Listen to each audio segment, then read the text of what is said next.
Music. The lights inside the MSNBC studio felt unusually intense that day.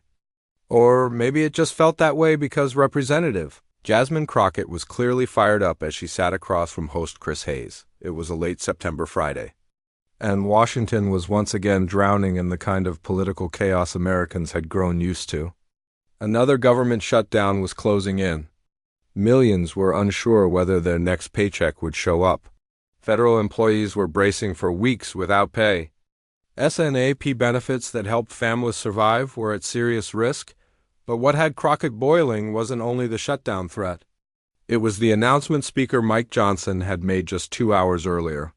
Congress would be heading home for a 2-week recess while negotiations were frozen, leaving everyday Americans to deal with the fallout of Congress's inaction. Chris leaned toward her, immediately sensing a shift in the room. Congresswoman Crockett, Speaker Johnson says the House will recess until October 16th even though there's no agreement on the funding bill. What's your reaction? Crockett's jaw tightened before she answered. And when she finally did, every word carried the weight of deep frustration she could no longer hide. Chris, let me tell you what's going on in my district back in Dallas. One of my constituents, Patricia, she's 68. Spent 43 years as a nurse before retiring, relies on SNAP to buy groceries. Those benefits are about to disappear. She called my office crying this morning, trying to figure out whether she should buy her blood pressure medication or buy food this month. And you're asking how I feel about Mike Johnson taking a vacation? The reaction was instant. Chris's eyebrows lifted. The control room staff froze. And online, where the interview was streaming live, the clip was already being shared at record speed. But Crockett wasn't done.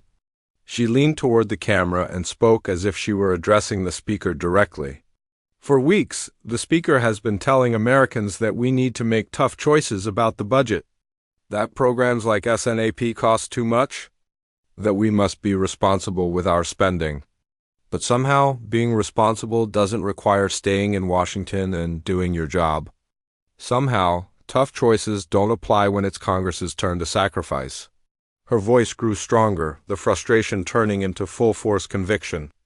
We've got federal workers who won't be able to cover rent. Military families trying to figure out how to feed their kids. Small businesses that rely on federal contracts facing shutdown. And Mike Johnson's answer to all of that? See you in 2 weeks. Good luck surviving without us. Chris attempted to jump in to add some context, but Crockett lifted her hand to stop him. No, Chris, let me finish because this needs to be said.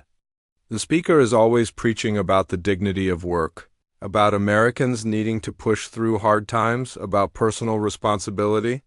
But where is his responsibility? What dignity is there in walking away from your job when millions of people need you to show up and lead? The interview continued for another 8 intense minutes, during which Crockett dismantled every justification Johnson had given for the recess. By the time the segment wrapped, her phone was blowing up. Her social media notifications were climbing into the tens of thousands. Newsrooms all over the country were already preparing their primetime segments, focusing on what they were calling Crockett's Shutdown Showdown. And before we break down everything that happened next, the media explosion, Johnson's attempt at a response, and how this clash revealed just how disconnected Congress has become from the people relying on them, there's one thing that's already clear. This interview changed the conversation. Make sure you hit that subscribe button, because what happens next shows how one Congresswoman's refusal to stay silent completely shifted the national debate around the government shutdown. And before we continue, drop a comment telling us where you're watching from.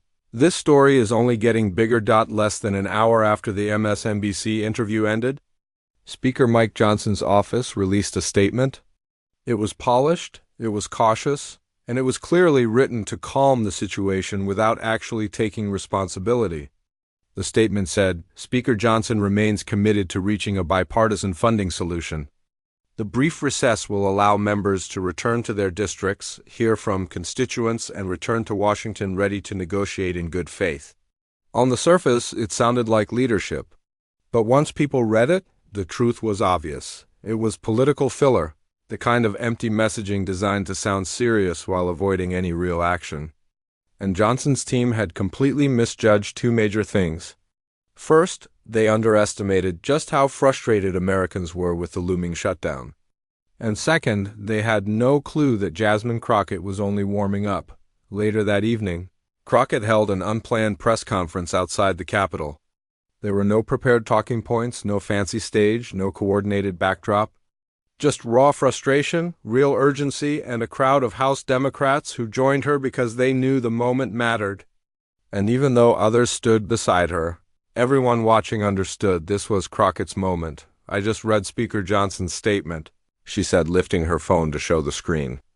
"And honestly, it's one of the most insulting things I've ever seen." She then looked directly into the MSNBC camera that had rushed to capture the unexpected gathering. "The Speaker says he wants members to go home and listen to their constituents." "Well, let me tell you exactly what my constituents are saying, Mr. Speaker. They're saying they cannot wait 2 weeks. They're saying landlords don't pause eviction notices for congressional recesses. They're saying kids need to eat every single day, not just on the days Congress decides to show up." Then she did something viewers had come to expect from her. She reached into a folder full of real messages from people in her district. Emails, handwritten notes, texts. She opened the first page. "This is from Marcus, HSA employee at DFW Airport," she read. He writes, "Congresswoman, I've worked through every shutdown in the last 15 years. They always say we'll get our money eventually, but my electric company does not accept eventually. My daughter needs braces now, not eventually. Please remind Congress that we are real people, not bargaining chips." Crockett looked up from the paper, her voice steady but full of emotion. "Marcus isn't asking for anything extra. He just wants to be paid for the work he already did. He wants Congress to stop treating federal workers like they're disposable." And the Speaker's response to him is basically, "We're taking a break. Good luck until we get back." She moved on to the next letter. "This one is from Sandra, a single mom of 3 in Oak Cliff," she said. She writes, "My SNAP benefits are supposed to reload on October 1st. That's how I buy food for my kids. I work full-time at Walmart, but I can't cover rent, utilities, and groceries without SNAP if my benefits don't come. I don't know how to explain to my 6-year-old why there's no food, even though mommy works every day." This time, Crockett's voice shook. Just barely, but enough that everyone watching felt it. Sandra doesn't need her representative to fly home and listen. She needs her representative to stay in Washington and fix the problem. She needs Speaker Johnson to do his job instead of taking a vacation while she struggles to keep her kids fed. Reporters crowded around her, scribbling notes as fast as they could while cameras rolled nonstop and producers cut clips in real time for the evening news. Crockett continued reading more stories from people in her district: a veteran waiting on delayed VA benefits, a small business owner whose federal contract payments had been frozen, a cancer patient whose NIH-funded treatment program was days from shutting down. Every example was specific, documented, and painfully real. This wasn't political drama for the cameras. This was the human cost of Congress failing to do its job. Then Crockett changed her tone. The emotional advocate transformed into a sharp, courtroom-style interrogator. "Let's talk about the Speaker's reasoning," she said, her words turning firm. "He says this recess will help negotiations happen in good faith. Well, let me explain what good faith actually looks like. Mr. Speaker, good faith means staying at the negotiating table until the work is done. Good faith means giving up your own vacation so federal workers don't lose their paychecks. Good faith means treating this crisis like the emergency it is." She pointed back toward the Capitol.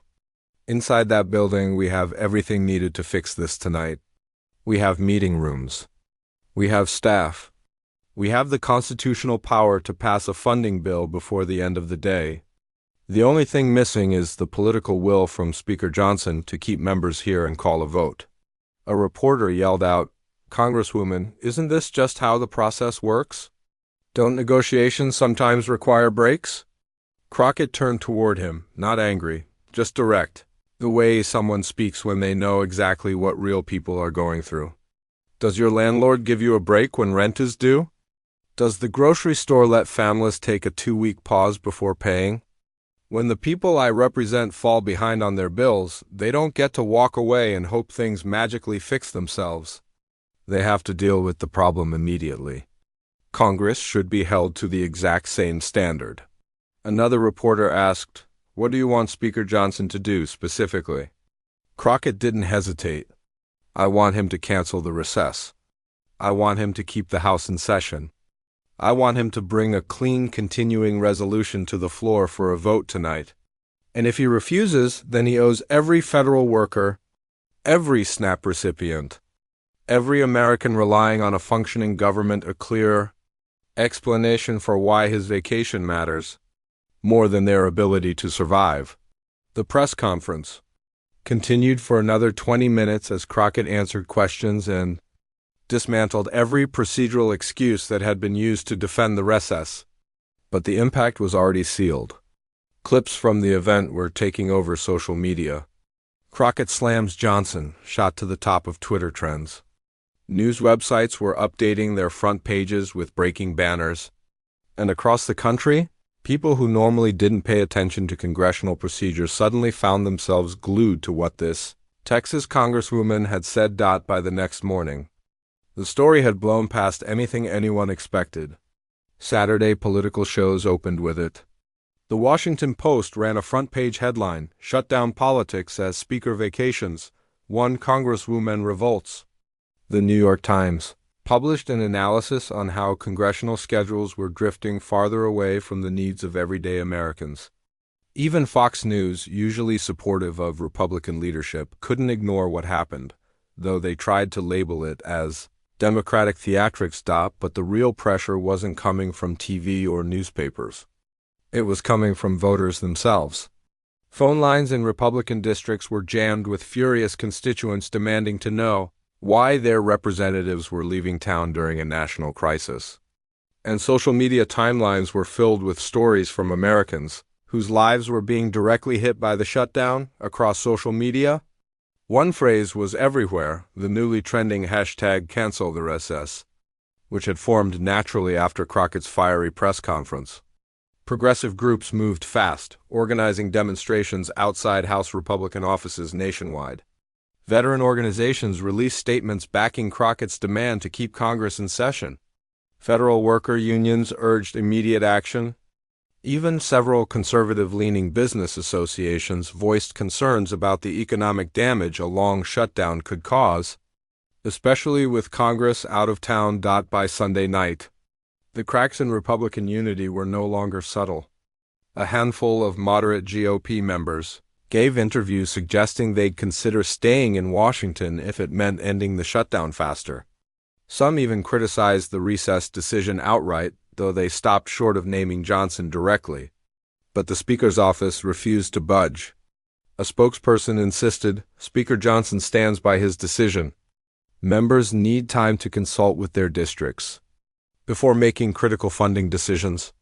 It was a major misreading of the moment, and Jasmine Crockett was about to show them just how big of a mistake it was. On Monday morning, Crockett appeared on MSNBC's Morning Joe with even more documentation in hand, additional constituent letters, updated financial estimates, and a clear outline of how much ordinary Americans were losing with each day Congress stayed on recess. But that wasn't all she brought. She unveiled something completely unexpected, a new bill. "I'm introducing legislation today," she announced, called the No Vacation During Shutdown Act. It's simple. If the government shuts down, Congress cannot recess. No vacations. No district work trips. No fundraising events. You stay in Washington until you solve the crisis you created. The hosts asked whether she believed the bill had any chance of passing. Crockett gave a small, calculated smile, the kind someone gives when they already know they've set a political trap. "It may or may not pass," she admitted. "But what will happen is that every member of Congress will have to vote on it. Every American watching will get to see exactly where their representatives stand." It was a masterstroke.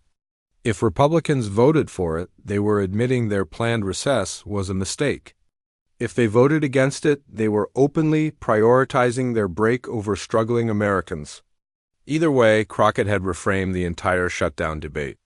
This wasn't merely about a scheduling decision anymore. It was about whether Congress should be held accountable to the people depending on them. By Tuesday, the pressure on Speaker Johnson was reaching a breaking point.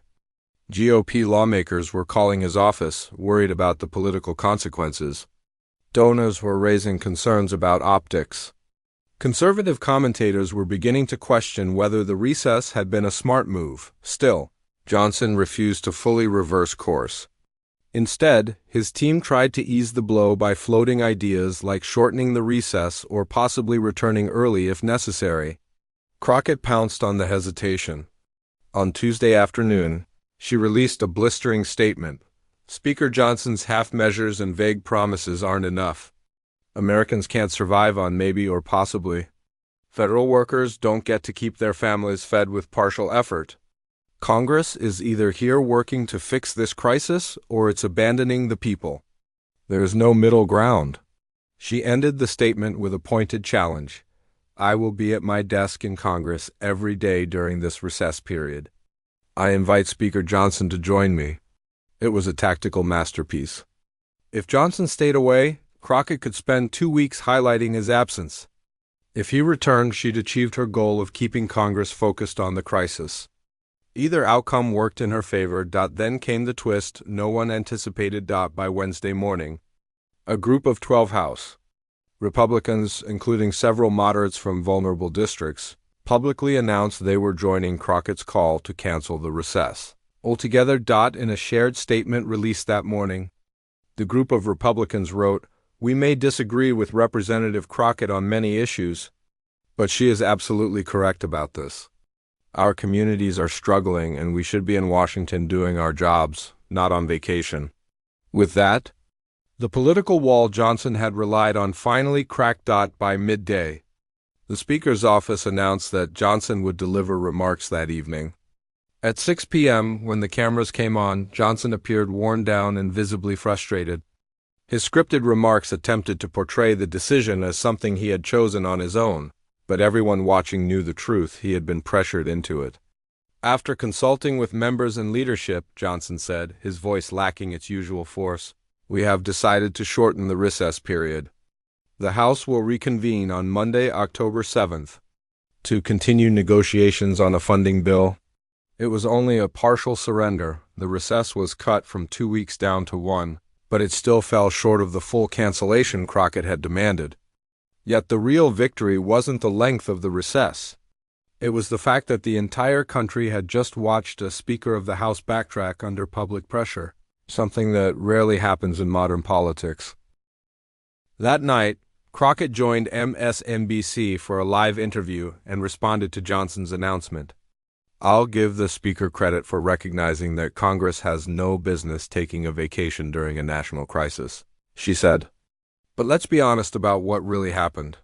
He was ready to walk away for 2 full weeks while families struggled to eat. He only changed course because the American people pushed back, because my colleagues pushed back, and because the political fallout became too big to ignore.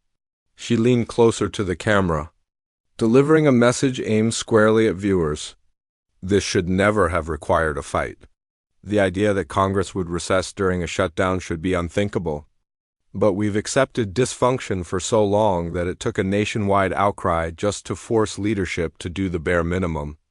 That is unacceptable. Americans deserve better, and I intend to keep fighting until they get it. When asked what would happen once Congress returned, Crockett gave a steady, unapologetic answer. The moment we reconvene, I'm pushing for a vote on a clean continuing resolution. No policy tricks, no hidden agendas, just basic funding to keep the government functioning while long-term negotiations continue. And if Speaker Johnson tries any political games or attempts to leverage American suffering for his agenda, I will call it out immediately. Someone in this institution has to remember who we work for. Over the following week, as Congress returned earlier than originally planned and scrambled to pass temporary funding, the political narrative had completely transformed. What began as a predictable shutdown drama had become a national conversation about responsibility and leadership. Newspapers across the country published editorials applauding Crockett for standing up for everyday Americans. Even some conservative analysts admitted that Johnson had mishandled the situation from the start.